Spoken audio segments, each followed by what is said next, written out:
Saudi Crown Prince invited to Israel as Jerusalem protests smolder in West Bank. Israel's intelligence minister has extended an invitation to Saudi Arabia's powerful Crown Prince, Mohammed bin Salman, to visit the country as fallout from the US's decision to recognize Jerusalem as the capital of the Jewish state continues to reverberate around the world. Israel Katz made the remark in an interview with Saudi-owned Arabic news website Alaf, his spokesperson said on Thursday, but the call was not included in the published interview for unknown reasons. He said that he asks King Salman to invite Prime Minister Benjamin Netanyahu officially to Riyadh, and he asks MBS, Mohammed bin Salman, the son, to come and visit Israel, Representative Arye Shalicar said. Mr. Katz extended the invitation because he wants regional peace, his office added. Saudi Arabia and Israel do not have diplomatic relations. United by their common foe of Iran, however, in recent months the relationship appears to be warming. Riyadh has also been a key broker in the Trump administration's efforts to restart peace talks between Israel and the Palestinians. Last month, former Israeli Defense Minister Yaakov Nagal claimed that the kingdom is willing to accept almost any kind of Israeli-Palestinian peace deal and had stopped giving a damn about the Palestinian cause as long as it can present a united front against Iran. Any possible progress in the Arab-Israeli conflict appears to be off the table, however, following the U.S. President's decision to recognize the contested city of Jerusalem as Israel's capital. On Friday, in the second day of rage called for by various Palestinian factions, including Gaza's militant Hamas, protesters clashed with Israeli forces throughout the Palestinian territories, resulting in 2 deaths. Near Ramallah, a Palestinian was shot and injured after he attacked an officer with a knife. Palestinian and Israeli media published pictures of the assailant being carried to hospital on a stretcher in which he is clearly wearing a suicide vest. It has not been confirmed by the authorities whether the explosives were real.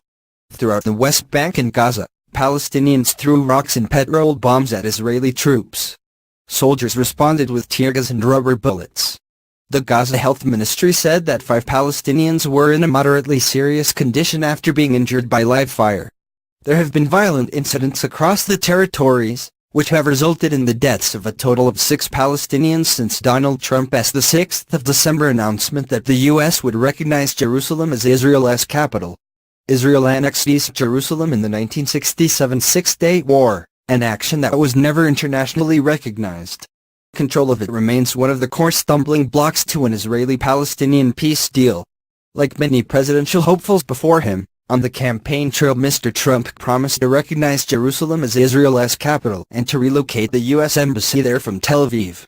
Over the last year, the new administration has delayed a decision on the issue. Mr. Trump's announcement last week, however, upends decades of U.S. policy. The previous U.S. position had been to clarify the status of Jerusalem in a final peace agreement as per the terms of the 1993 Oslo Accords.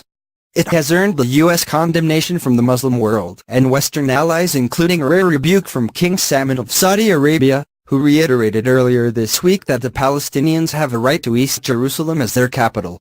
The Palestinians themselves have declared that they reject the U.S.'s role in the peace process, as Washington's new stance means it can no longer act as an unbiased sponsor. In recent months, there has been mounting pressure on the Palestinian leadership from both Riyadh and Washington to accept the terms of a less than favorable peace deal. The blueprint is understood to contain steps leading to a 2-state solution, but without the right to return for Palestinian refugees or full sovereignty. An impasse in talks thanks to the Palestinian rejection of the U.S. would complicate Washington's efforts to get Saudi Arabia and other Arab states to unite with the U.S. and Israel against Iran. Many states were already reluctant to get too close to the Israelis without progress on the Palestinian issue, and will need far more convincing now. Mr. Trump has said his decision to recognize Jerusalem as Israeli merely reflects the reality that Jerusalem already serves as Israel's capital, and all other issues surrounding control of the city are up to the 2 parties to decide.